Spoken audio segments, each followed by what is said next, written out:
One thing that makes our show unique is what I just did. We ask for your thoughts and opinions about things, and you are not shy about sharing. That was certainly the case last night and still again today. Your comments are still coming in today after our story about Governor Brown reducing the sentences for 17 inmates on death row. Those prisoners now face life in prison without parole. Oregon has not used the death penalty, by the way, since 1997. A few of you called and said you couldn't believe that the governor released these prisoners. So let's just be clear. Nobody got released. They are still definitely in prison, and they will be in prison for the rest of their lives. The only change now is they avoid the potential threat of lethal injection. Anyway, much of your feedback was mixed, mostly split right down the middle. This is Judy, and my feeling used to be I wanted a death sentence. I do feel now that I'd like to see them suffer their whole lifetime, but I didn't realize how much it costs us for their appeals. Now, I'm very much for the death sentence, very much. Death sentence is the only thing. If they take a life, they should not have a life. Thanks for this opportunity. I say put them in jail and throw away the key. The death penalty makes no sense. It's time to move on. Thank you. I think that the governor should not have done away with the death penalty for those on death row.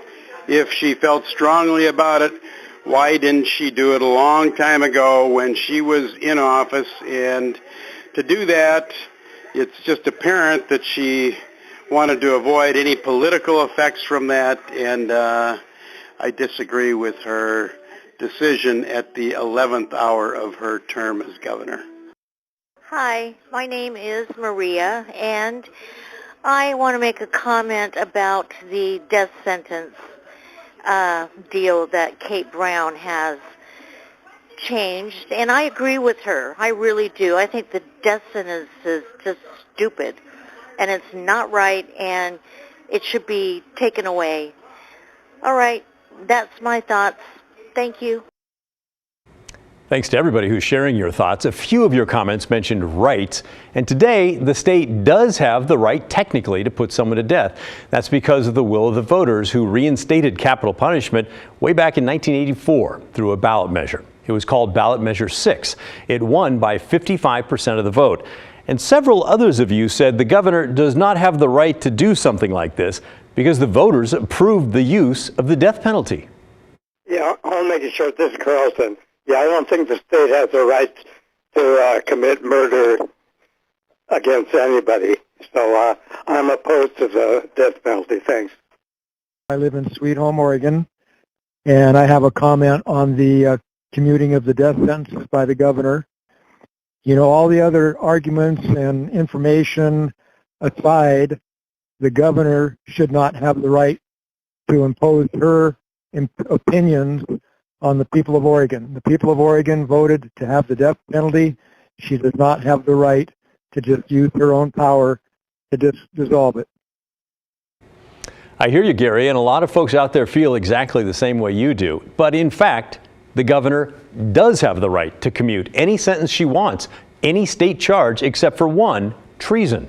And her right to commute sentences other than treason comes from the Oregon Constitution, specifically Article 5, Section 14. Here's how it reads right now with the word he referring to the governor.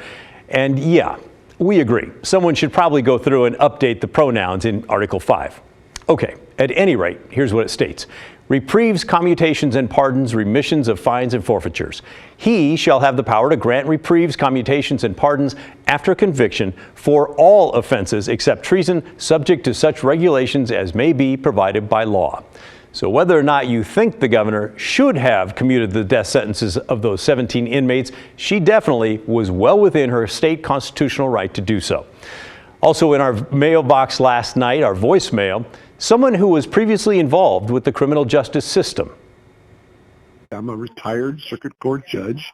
I tried 4 murder cases when I was on the bench. One of those was a death penalty case. I favor the death penalty. Thank you. And we even had a note from someone directly affected by the death penalty who shared their thoughts about it. Aaron wrote to us, "We had a family member murdered when I was a kid in Texas. The murderer received the death penalty and the family was frustrated that her killer would get an easy out. Not that the electric chair is an easy way to go. Nevertheless, I've never understood thinking you're getting some great vengeance when the person gets to check out early."